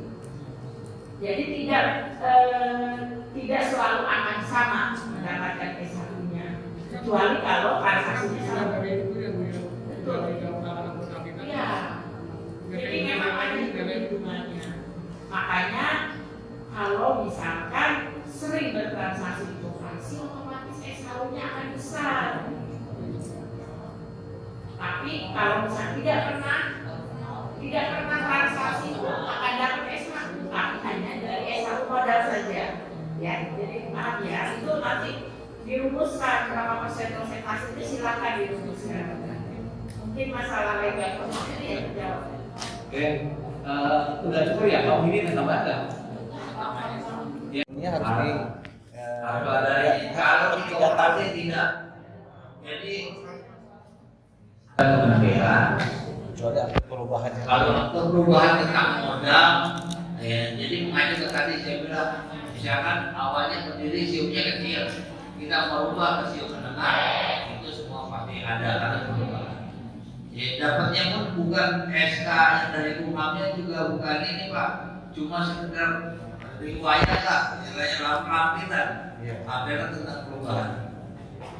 Nah ini mungkin itu Bapak yang perlu dicermati, apapun bentuknya buat yang namanya SOP, anggaran rumah tangga, aturan khusus serta yang lainnya, sampai dengan yang tadi usahanya lele, gimana cara pemasarannya tergantung Bapak. Kalau mau diserahin ke koperasi, ya koperasi harus siap untuk pemasaran hasil produk dari anggota kita. Kemana pasarnya kita carikan peluang-peluangnya, nanti ditambahin bersama kementerian Pak Menko, intinya ke situ. Oke, silakan Kak Alito. Mungkin yang terhormat Pak Muhyiddin selaku Kepala Bidang Penyuluhan pada Deputi Lembaga Dinas Kementerian Koperasi dan UKM Republik Indonesia, yang terhormat Ibu Yanti Sudarjari selaku perwakilan dari Kopika Kota Bekasi. Terima kasih Bapak Ibu sekalian, para promotor, terima kasih telah memberikan saya kesempatan. Saya sebelumnya kami berkenalan diri. Nama saya Dito Putra dan saya adalah staf pelaksana pada seksi kelembagaan, penyuluhan dan pelindungan koperasi. Jadi tugas seksi saya adalah menangani masalah pendirian koperasi, perubahan anggaran besar koperasi, pendirian koperasi dan lainnya pada bidang koperasi di Dinas Koperasi dan UKM Kota Bekasi. Dan kantor kami ada di lantai 9 Bapak Ibu. Jadi Bapak Ibu semua ya artinya depannya karena koperasi di wilayah Kota Bekasi ini bingaannya nanti pada dinas kami. Nah yang bedakan hanya nanti pengawasan itu sesuai dengan tingkat keanggotaan. Tingkat keanggotaan dari kalau umpama dia anggota misalnya anggota yang ada pada lintas provinsi domisilinya itu berdasarkan KTP ya, itu maka pengawasannya ada di Kementerian Koperasi dan UKM. Dan kalau di dalam provinsi Jawa Barat maka pengawasannya ada di dinas provinsi. Dan kalau anggotanya semua berdomisili di wilayah Kota Bekasi, pengawasannya ada pada dinas koperasi dan UKM Kota Bekasi. Nah kita lihat di situ ada seksi pengawasan namanya. Nah kalau seksinya nanti Pak Sukarman namanya Pak. Nah baik Bapak Ibu, tadi sama-sama kita semua sudah kita dengarkan penjelasan dari Bu Yati, Pak Muhyiddin, dan saya akan menyampaikan secara teknis operasionalnya aja. Nanti kita lanjut dengan jawab ya di apa ada perjalanan lagi.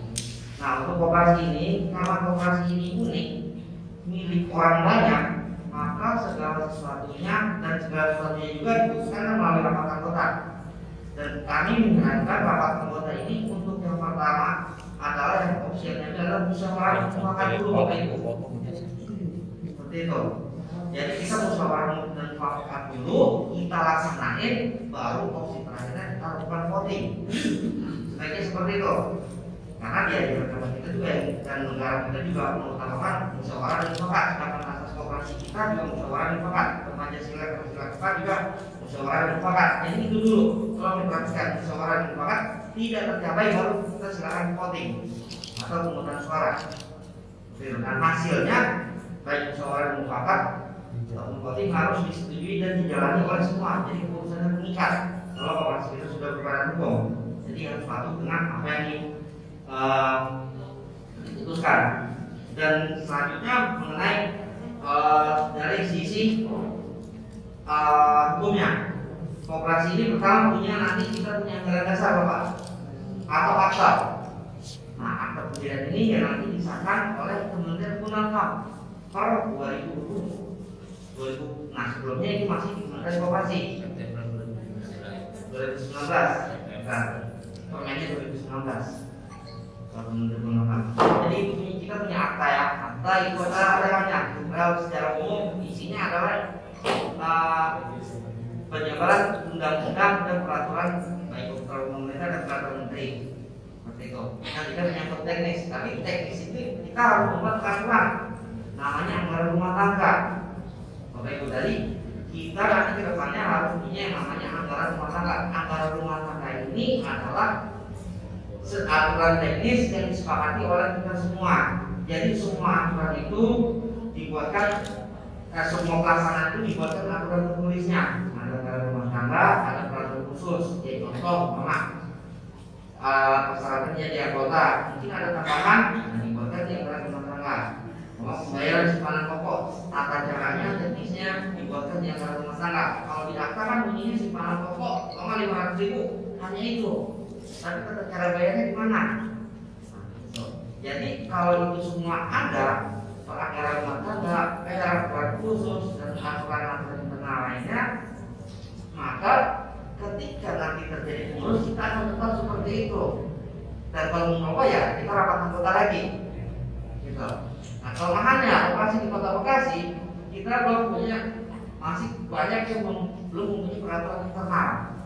Jadi itu ganti pengurus, urusan pertama udah bagus nih. Dan ganti pengurus, ganti kebijakan. Kalau kebijakannya nih pengurus, pimpinan. Seperti itu. Jadi kedepannya kita harus punya itu. Kita harus apa? Kita sama-sama buat aturannya. Aturan, peraturan khusus dan lainnya. Seperti itu. Nah, selanjutnya yang akan saya perhatikan tadi masalah usaha ya. Usaha koperasi atau koperasi ada tadi kita sama-sama sudah dengarkan dari Bu Yati secara jelas. Koperasi itu ada simpan pinjam, konsumen, produsen, pemasaran. Ada 5. Kecuali simpan pinjam, koperasi lainnya boleh ada unit simpan pinjam. Jadi umpama kita usaha kita ini sektor real ini umpama kita dagang aqua, dengan laptop itu namanya koperasi konsumen Bapak Ibu. Kalau kita jualan jasa, umpama jasa konstruksi, terus jasa arsitektur itu koperasi jasa. Jadi jasa itu ya koperasi itu yang dijual tenaga dan pikiran. Itu perlu dipahami dulu. Kalau konsumen yang dijual itu barang. Nah itu dia. Jadi usaha utama kita itu dagang, artinya jenis koperasi kita konsumen. Nah di situ silakan spesifikasi usaha utamanya dagang di bidang apa, di bidang peralatan kantor kah, di bidang sembako kah. Nah nanti ada usaha pendukungnya. Nah dan tadi ada simpan pinjam. Nah simpan pinjam ini agak sensitif ya. Simpan pinjam ini agak sensitif dan agak ketat pengawasannya, dan pengawasan juga yang agak di Kemenkom sendiri itu pengawasan pada usaha simpan pinjam. Nah untuk simpan pinjam ini pertama ada dua pengolahan, ada secara konvensional, ada secara syariah. Kalau konvensional, ya seperti biasa ya kita sudah tahu seperti kalau konvensional.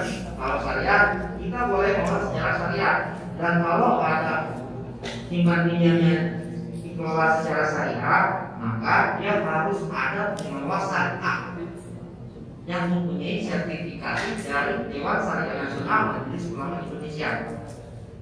Nah, pengawas syariah ini sesuai peraturan Menteri nomor 15 kalau nggak salah 15 tentang SP dan TSP. Itu pengawas syariah dua orang minimal, yang satu 50% harus mempunyai DSN syariah, sertifikat DSN syariah Bapak Ibu. Seperti itu. Itu harus ada kalau pengolahan kita simpan pinjam syariah, dan syariah ini hanya simpan pinjam. Kalau sektor kan jual beli ada barang ada uang langsung. Ketika simpan pinjam kalau bayar tempo 1 bulan aja, itu datunya berhutang piutang, dan hutang piutang itu bolehnya ada konvensional, ada syariah. Itu ya. Kalau mama beli saya beli apa nih Pak, saya beli apa di koperasi, bayarnya bulan depan saya utang. Nah, itu jatuhnya simpan pinjam namanya kalau di koperasi. Gitu. Nah kalau mau saya beli apa nih cash, itu sektornya. Nah untuk simpan pinjam ini harus melayani anggota. Jadi anggota aja yang melayani. Karena ini yang membedakan koperasi dengan bank. Kalau bank boleh melayani masyarakat, dan dia kalau koperasi hanya melayani anggota. Jadi orang yang minjem duit yang mau kita biayain harus jadi anggota dulu. Anggota kita pertama mungkin misalnya BNI, di mana seperti itu, ada persyaratannya. Mungkin itu juga ya, boleh Pak. Jadi dulu nasi panas kuah dan panas wajib itu untuk beli pinjam. Yang tadinya saya kaitkan dengan masalah ini ya, pertanyaan tadi kalau saya boleh mengatakan untuk anggota selain muslim, kalau saya harapnya sih lebih baik boleh Pak. Jadi anggota boleh karena kita langsung semua. Cuma boleh kalau kamu kita bersedia pada saat di persyaratan untuk jadi pengurus atau pengawas. Contoh, umpama dulu persyaratan jadi presiden itu adalah salah satu ini kan muslim. Nah, persyaratan pengurusnya jadi pengurus dalam tersebut di situ. Nah, tapi diatur di antara rumah tangga. Kalau untuk persyaratan yang keanggotaan kan tadi prinsip koperasi sudah disampaikan oleh Bu Yati, terbuka dan sukarela. Jadi boleh siapa aja bagi anggotanya, mungkin pengurusnya. Justru kalau misalnya non muslim jadi anggota juga kan baik Pak buat bantu permodalan kita, dan efek secara globalnya kalau orang itu jadi koperasi, jadi anggota koperasi juga nggak kemana-mana, ya kan dari teman kita dan tarik keluar negeri ataupun dia nggak belanja ke apa kan, yang apa kalau belanja punya tahu ataupun dari seperti itu. Nah, Pak yang saya sampaikan. Wabillahi taufiq wal hidayah. Wassalamualaikum warahmatullahi wabarakatuh. Ini maaf dalam situ saya potong karena waktu di sini masjid juga. Oke, pertanyaan kedua. Masih aku sebutkan nama ke siapa? Mau ke secara umum. Oh, secara umum ya. Jadi mau masih gini pajak untuk koperasi itu mana gitu sama saya. Yang kedua pada saat mengenai pengurus, pengawas dari pengawas mesti gantikan. Iya betul. Siapa yang menjawab? Ya, berapa sih tak? Masih 3 ya Pak. Pak ya, Mas Gato ya. Pertanyaan pertama mungkin hampir sama dengan Pak Saudara Rudin. Kalau jadi anggota itu kan masa berlakunya ada berapa? selamanya ya. Kalau pengurus itu atau pengawas itu berapa lama? Untuk pengurus ya. Ya, terus mekanismenya seperti apa? Ya. Kemudian kedua, mungkin saya menanyakan ke Yang satu dari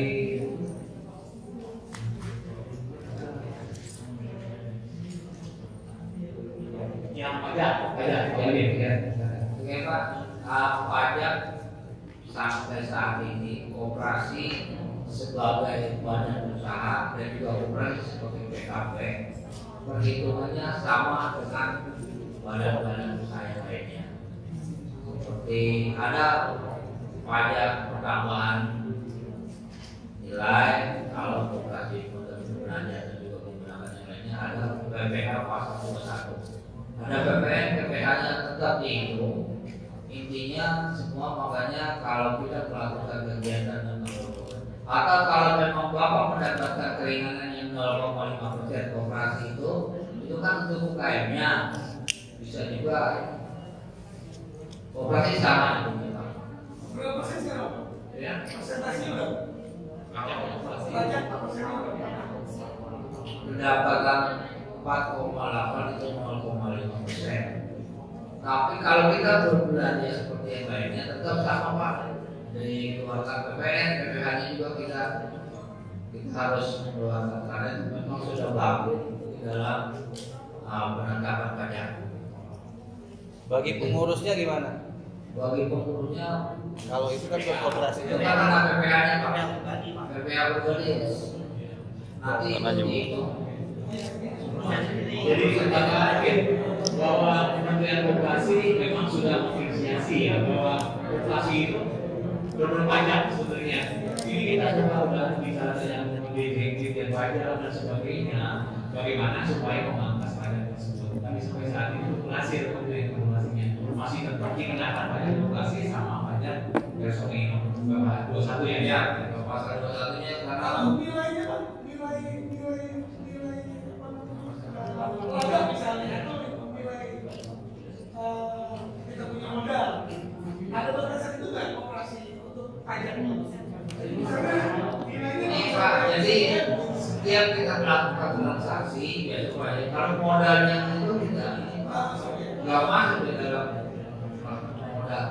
Ini pendapatan Pendapatan pokoknya apabila kita melakukan transaksi atau kita melakukan pembayaran ke pihak lain atau seperti itu. Ya, tadi itu Pak jujur aja kan ada imbalan yang diberikan oleh koperasi kepada pengurus itu biasanya pernah PPh pasal 21 1,5%. Jadi 1,5% ini Pak, itu ya Pak. Ya. Oke. Jadi pajak ya, sebenarnya pajak kita tetap mengacu pada aturan perpajakan yang berlaku sementara ini. Tapi yang khawatir adalah bahwa pajak itu sudah diatur dari pendapatan nanti. Jadi ada memang tertulis poin untuk pajak nanti ada diatur. Cuma pasti mengurangi hasil usaha. Itu aja. Terus yang penggantian pengurus itu berapa tahun sekali? Mengenai pajak, jangan main-main dengan pajak, tetap dihitung berdasarkan aturan yang berlaku. Jadi dari pendapatan pokok itu yang nanti ada hitungan. Karena itu akan tertagih terus.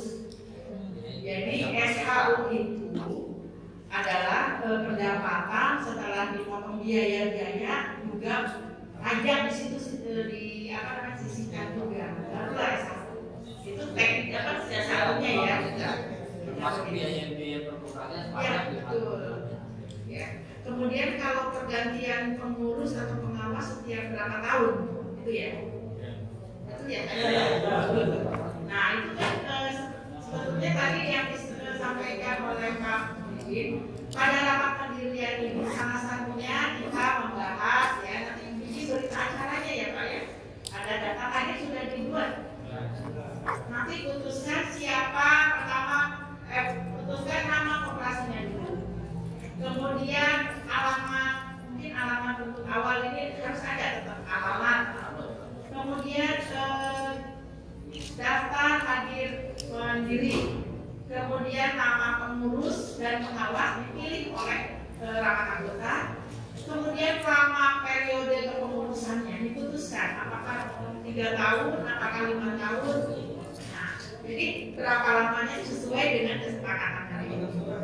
Kemudian juga apalagi ya Pak, tadi saya sebetulnya itu ada, nanti harus dibuat berita acaranya ya. Mumpung sekarang sudah lanjut ya. Ya, jadi saya lanjutkan. Jadi pada saat nanti mengambil keputusan dalam rapat anggota itu, antara lain saya hanya mengingatkan pertama tujuan mendirikan apa, kemudian kegiatan usaha juga nanti harus dirumuskan, persyaratan menjadi anggota, kemudian penetapan modal yang disetor dari simpanan pokok maupun wajib itu nanti diputuskan bersama, kemudian nama pengurus dan pengawas, lama periode kepengurusan, alamat koperasi, dan nanti menyusun anggaran dasar. Jadi masih ada tahapannya, ya. Jadi lamanya pengurus dan pengawas tergantung dari periode yang ditetapkan dalam anggaran dasar. Sementara kalau anggota, berapa lama menjadi anggota itu silakan, tidak ada batasnya. Tapi anggota pun bisa saja misalnya anggota keluar dari anggotaan itu memang diperbolehkan. Ya. Kemudian koperasi syariah dan konvensional ya memang sekarang banyak yang jenisnya ya Pak ya. Kalau syariah itu tergantung keyakinan Bapak Ibu sekalian, walaupun itu mengenai tata cara saja, tata caranya akan berbeda. Tapi sebetulnya koperasi sendiri itu adalah sudah syariah. Kalau karena saya berasal dari koperasi konvensional ya, karena semua keputusannya itu kita yang menentukan, kita sendiri, anggota dan pengurus, pengawas, aturan lain semua, kemudian laba juga kita nikmati bersama. Jadi mau misalkan kalau koperasinya simpan pinjam, mau kena jasa berapa persen pun itu terserah orang ibunya kita gitu ya, untuk kita juga, tapi tidak menerapkan jasa pinjaman pun silakan saja. Jadi itu apa namanya, aturan itu kita sendiri yang mengatur. Tapi kalau syariat itu sudah ada tata caranya, ya kita tidak boleh melenceng dari itu. Ya hanya itu tata cara saja. Jadi silakan saja mau syariah mau konvensional sama baiknya. Kemudian mengenai koperasi yang saya kelola, koperasi Wanita Sejahtera, memang kami berdomisili di Taman Cikunir. Boleh saja nanti pada saat koperasi ini sudah berdiri, misalkan silakan berkunjung. Kami juga memiliki kantor sendiri mandiri yang kita cicil dari sumbangan anggota dan kita bangun, dan itu sertifikatnya atas nama Koperasi Wanita Sejahtera itu adalah murni aset milik anggota. Itu kantor kami di Taman Cikunir. Kemudian kenapa kami bisa alhamdulillah sih berkembang dengan baik, kalau lihat grafiknya naik terus, karena partisipasi dari anggotanya cukup besar. Anggota kami total yang tercatat 766 orang, 90% wanita, 10% pria. Dan usaha kami utama simpan pinjam, selebihnya campuran macam-macam. Ada pengadaan sembako, barang sekunder, kemudian kemitraan. Jadi kami bermitra dengan beberapa lembaga usaha, karena memang sekarang eranya sudah begitu. Kita kalau tidak bermitra tidak akan berkembang. Jadi kami bermitra dengan beberapa perusahaan dalam melakukan kegiatan bersama. Dan kegiatan sosial itu kita, karena memang sebelum berdiri memang kami awalnya dari kegiatan sosial, jadi selalu kita agendakan. Kemudian alhamdulillah penghargaan kami dari Kota Bekasi kemudian dari provinsi sudah, dan Kementerian Koperasi juga, baik penghargaan untuk koperasinya sendiri sebagai koperasi berprestasi maupun untuk saya pribadi sebagai tokoh gerakan koperasi. Jadi sudah ada 6 penghargaan untuk koperasi, 3 penghargaan untuk saya sebagai tokoh koperasi selama dalam kurun waktu kami mulai berdiri 2004, jadi 15 tahun. Kapan-kapan monggo silakan berkunjung ke kami. Alhamdulillah kami juga kerjasama dengan koperasi lain membentuk koperasi sekunder. Koperasi sekunder dalam rangka memenuhi kebutuhan para koperasi-koperasi primer mengakses harga sembako. Kita kalau tidak bergabung, kita tidak bisa mendapatkan harga yang relatif lebih murah. Nah, karena setiap barang yang kita butuhkan itu ada batas minimal ordernya, jadi untuk mendapatkan harga yang murah. Jadi insya Allah nanti kalau sudah jalan, memang sebaiknya koperasi itu tidak hanya asik sendiri, harus bermitra dengan siapapun, selama itu sehat. Terus saya kira itu yang mungkin. Ya, cukup ya. Siap. Ini sudah siap tidak pas, itu